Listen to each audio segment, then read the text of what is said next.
Biopsy എടുക്കുന്നത് cancer spread ആവാൻ കാരണമാകും എന്ന തരത്തിലുള്ള പ്രചാരണം ഈ അടുത്ത കാലത്ത് വന്നിട്ടുണ്ട്.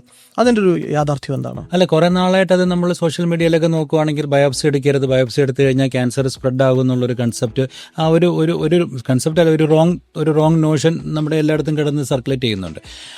പക്ഷേ ക്യാൻസർ ഡയഗ്നോസ് ചെയ്യണമെങ്കിൽ നമ്മൾ ബയോപ്സി ഇല്ലാതെ നമുക്ക് ഒന്നും ചെയ്യാൻ പറ്റത്തില്ല. Things are changing no. പക്ഷേ നമ്മൾ ട്രഡീഷണൽ, നമ്മൾ ഇന്നിപ്പോൾ സംസാരിക്കുന്ന ഈ സമയത്ത് പോലും ബയോപ്സിയാണ് ഓൾമോസ്റ്റ് എല്ലാ ക്യാൻസറിൻ്റെയും ഗോൾഡ് സ്റ്റാൻഡേർഡ്. ആ ഏത് ക്യാൻസർ ആണെങ്കിലും നമ്മൾ അവിടെ നിന്നൊരു ബയോപ്സി എടുത്ത്, ഇപ്പോൾ ബ്രസ്റ്റിനകത്ത് നിന്നാണെങ്കിലും ബ്രസ്റ്റിൽ നിന്നൊരു ബയോപ്സി എടുത്ത്, ഇത് നമുക്ക് സംശയിച്ചിട്ട് പുറത്ത് നമുക്ക് ട്രീറ്റ്മെൻറ്റ് എടുക്കാൻ പറ്റത്തില്ല.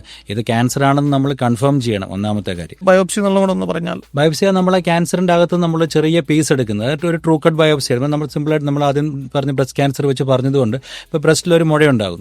എല്ലാ മുഴയും ബ്രസ്റ്റ് ക്യാൻസർ ആകണം നിർബന്ധമില്ല. ക്യാൻസർ അല്ലാത്ത മുഴകളും വളരെയധികം ഉണ്ട്, ക്യാൻസർ ഉള്ളതുമുണ്ട്. ഇത് ക്യാൻസർ ഉള്ള മുഴയാണോ ക്യാൻസർ അല്ലാത്ത മുഴയാണോ എന്ന് അറിയണമെന്നുണ്ടെങ്കിൽ നമ്മൾ അതിൻ്റെ അകത്തുനിന്ന് ചെറിയൊരു ഭാഗം എടുത്ത് നമ്മൾ പരിശോധിച്ചാൽ മാത്രമേ നമുക്ക് പറയാൻ പറ്റത്തുള്ളൂ.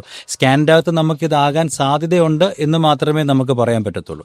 പക്ഷേ 100% ക്യാൻസർ ആണെന്ന് നമുക്ക് കൺഫേം ചെയ്യണമെന്നുണ്ടെങ്കിൽ ആ ഒരു മുഴയ്ക്കകത്ത് നമ്മൾ സംശയിച്ചിട്ടിരിക്കുന്ന ഭാഗത്ത് നിന്ന് ചെറിയൊരു പീസ്, ഒരു ട്രൂ കട്ട് ബയോപ്സി സ്പെഷ്യൽ നീഡിലുണ്ട്, ആ നീഡിൽ വെച്ചിട്ട് അതിനകത്ത് ചെറിയൊരു പീസ് എടുത്തിട്ട് നമ്മൾ ടെസ്റ്റിങ്ങിന് കൊടുക്കണം.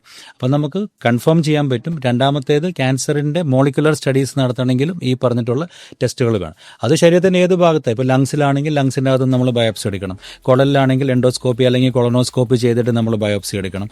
അങ്ങനെ ഏത് അവയവത്തിൽ വരുന്നു എന്നതിനെ ആശ്രയിച്ചിട്ട് നമ്മളതൊരു ബയോപ്സി എടുത്ത് നോക്കേണ്ടതായിട്ട് വരും.